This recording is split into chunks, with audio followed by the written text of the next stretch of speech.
ये जो भारत को जिम्मेदार करार दे दिया गया और बाकायदा ये कहा गया है कि धमकी दी गई ईमेल के जरिए and then it was a fake ID, क्या कहेंगे इसके ऊपर? वो कहते हैं पल्ले नहीं धेला तो कर दे फिर मेला मेला, कि खड़े हो जाएं, सारा डट जाएं, डिफ्यूज कर देते। नहीं वो मैं समझदा आमिर साहब से समझदार, डरते डरते सोचते नहीं, मुझे समझ नहीं आ रही। आप जैसे समझदार आदमी, आपसे बेहतर को इंटरनेशनल अफेयर समझता है, इतना बड़ा आपका डिजास्टर है डिप्लोमेटिक, उस पर कोई बात नहीं कर रहा। उन्होंने रुख ही बदल दिए हैं। पूरी कौम को उन्होंने किसी ट्रक की बत्ती के पीछे लगा है। भारत को भी हमने खींच लिया है, हमने इधर उधर भी कर लिया है, क्योंकि भारत के नाम पर बिकता है पाकिस्तान में। भारत के यहाँ ये कुछ होता है, वहाँ कोई बाथरूम में गिर जाए भारत में, वो कहते हैं ये सही ने किया है। वहाँ पे कोई आगे छोटा सा पटाखा कबूतर पकड़ा जाए, कोई वहाँ पे कोई चीज़ आ जाए, कोई यहाँ से गुब्बारा उधर हवा में चला जाए, वाघा क्रॉस करके इन्वेस्टिगेशन शुरू हो जाती है। सेम हमारे यहाँ पे कुछ भी हो जाए भारत ने किया है। ये अल्लाह के फजल से दाद देता हूँ मैं दोनों मुल्कों को। के जो न्यूजीलैंड का मनसूख हुआ दौरा, फिर उसके बाद इंग्लिस्तान का मनसूख हुआ, इससे धचका एक लगा है हर एक को, हर आदमी को लगा है, जो क्रिकेट के फैंस हैं उनको भी लगा है। साथ में ये एक हमारे लिए बहुत बड़ा सिफारती धचका है कि इंटरनेशनली जो हमारी एक साख है उसको धचका लगा है। और ये आगे जो कहा जा रहा है कि जी इस बात का भी इम्कान है कि ऑस्ट्रेलिया भी शायद ना आए, तो ये एक धचका तो है।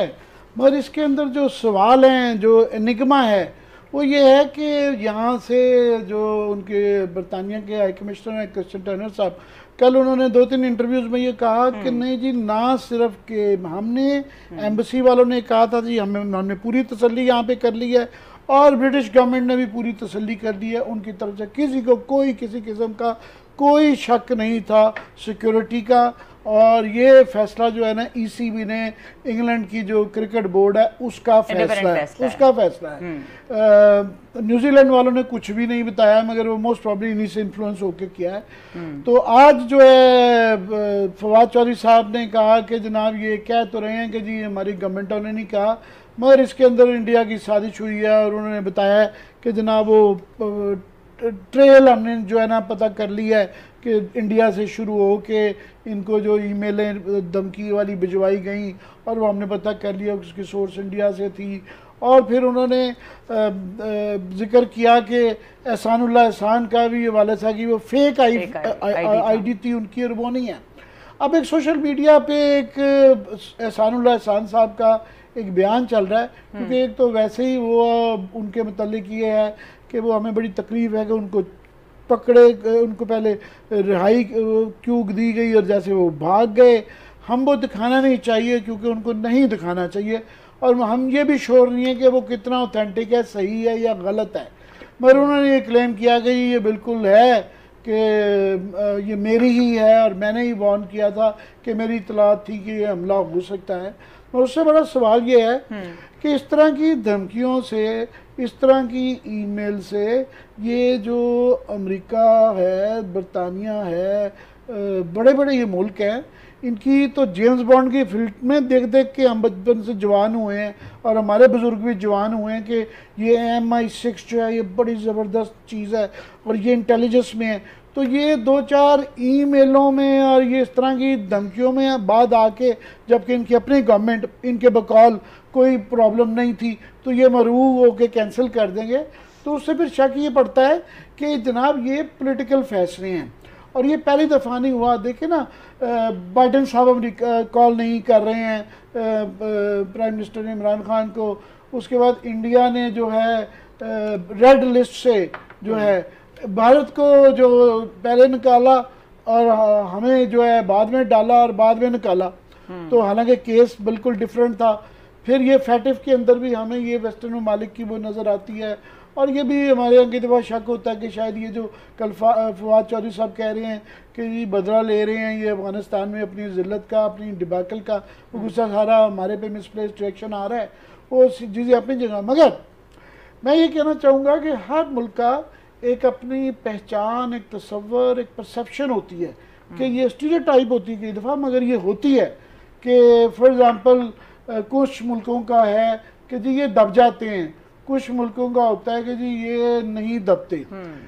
ईरान फॉर एग्ज़ाम्पल 40 साल हो गए उनको सेंक्शंस को बर्दाश्त करते हुए, और वो देखें उन्होंने शाम में भी पड़ा डाला हुआ है, उन्होंने लेबनान में भी डाला हुआ है, और इसराइल से भी लड़ाई करते हैं, और यमन में भी वो घुस जाते हैं, और वो उनके ऊपर हमला करते वक्त 100 दफ़ा सोचना मतलब कि उनकी परसेप्शन है कि यार ये आगे से खड़े होने वाली कौम है जो है। मैं सऊदी अरेबिया का फॉर एग्जाम्पल ये है तस्वुर है कि जनाब ये दब जाते हैं, अमेरिकन ज़रा सा उनके टाइट स्क्रू करते हैं तो ये बिल्कुल जो है ना वो ये स्टीरियोटाइप है। तो हमारा भी ये हमारा नहीं, हमारा बिल्कुल हमारा भी तस्वुर और वो कोई गलत वजूहत की वजह से ये है कि हम दब जाते हैं, ये हमारा बिल्कुल है।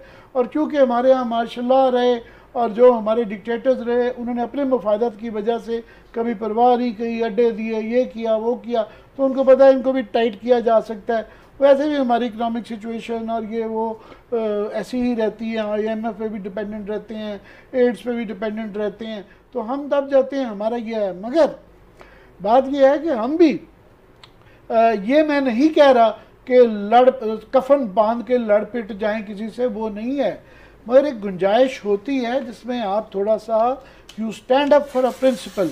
मैं ज़रा थोड़ा सा इस पे आता हूँ, बड़ा अहम सवाल है। आमिर साहब ने जो बातें की हैं ना, वो कहते हैं पल्ले नहीं धेला तो कर दे फिर मेला मेला, कि खड़े हो जाएं, सारा डट जाएं, डिफ्यूज कर देते। नहीं वो मैं समझदा आमिर साहब से समझदार, डरते डरते सोचते सोचते मुझे समझ आप जैसे समझदार आदमी, आपसे बेहतर कोई इंटरनेशनल अफेयर समझता है।